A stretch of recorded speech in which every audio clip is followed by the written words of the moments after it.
It is my sincere hope that there is room for bipartisan agreement, even in these times, when we talk about the government's role in regulating speech. We all are here today because we all have a deep love for this country. We come from different backgrounds, different parts, but we share that common article of faith. I'd like to speak to that today. These are difficult questions that I'm going to address, and these are divisive times, but they transcend politics. Notably, in yesterday's hearing in the Oversight Committee, James Baker said that he also thought there might be need for legislation. This is the former Twitter executive, former FBI general counsel, and he said there might be need for legislation to limit the role of the FBI and other agencies in their relationship with social media companies. I think that that is true. But one of the reasons that this committee has a difficult task before it is that there is a crisis of faith, and it's not just simply with some of our constitutional values.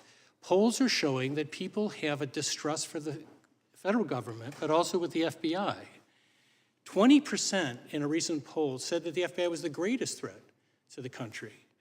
Only 40% of Americans said that they trust the FBI most of the time.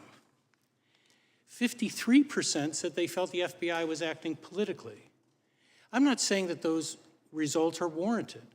What I'm saying is it's a serious problem when the public, large portions of the public, have that level of distrust. My testimony that I've submitted to the record goes through the constitutional and case law that applies to this issue of when the government goes too far. And I say that these are really very heavily contested questions. There are cases on both sides. And in some of my discussions, I say that actually I think the social media companies have a better argument. And in some parts, I think that there are legitimate issues here that might trigger the First Amendment. There are two different aspects to that analysis. One is that we do have direct action shown in the Twitter files by government employees. So we don't have to get into what I spend most of my time on, which is agency theory under the First Amendment. We know that there were dozens of federal employees who tagged or targeted particular posts and posters for possible elimination and suspension. Now, we can question whether that was a directive or a partnership or a coordination, but there was direct government conduct. So the question for this committee, first and foremost, is do you want your government in that business? And we can have, I hope, a civil and respectful conversation about that.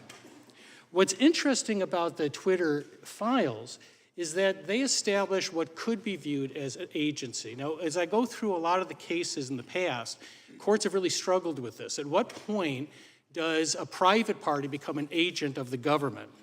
Cases like Page and others say that you can have that. Even if, by the way, the private agent turns down some requests, you can have that. And I go through the various tests that apply. I also go through three things that are established. One, this may be the largest censorship system in the history of our country. Twitter alone reaches 450 million people. They're 15th on social media. Companies like Facebook dwarf them in terms of their size. It is a censorship system. The ACLU has made clear that censorship can be both in government or private form, and it certainly can be in a government and private type of coordination.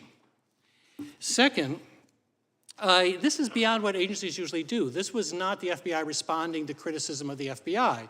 It was generally policing this thing called disinformation. And eventually they tagged things like jokes. They tagged just a ridiculous scope of information that they believed could be removed. And then third, what we have here on these, in terms of what the government's doing, is what we've seen before. Even if you assume that this does not create an agency relationship, it's wrong. It's wrong for the government to be in the business of silencing citizens. It's wrong. We saw it during the McCarthy period, where the government was behind the blacklisting of individuals. We said it was wrong. It was wrong then. It's wrong now. We have to have that debate. And it has to move somewhere beyond our normal partisan divisions. Adlai Stevenson said that when there's a loss of faith in government, we lose everything. I hope that Senator Stevenson's words resonate with members of this committee. We have everything at stake when you have the government involved in censorship. And so I thank you again for allowing me to appear, and I look forward to working with members on both sides to look at this issue. Thank you. Professor, thank you. Thank you for stating the gravity of the situation and the question before.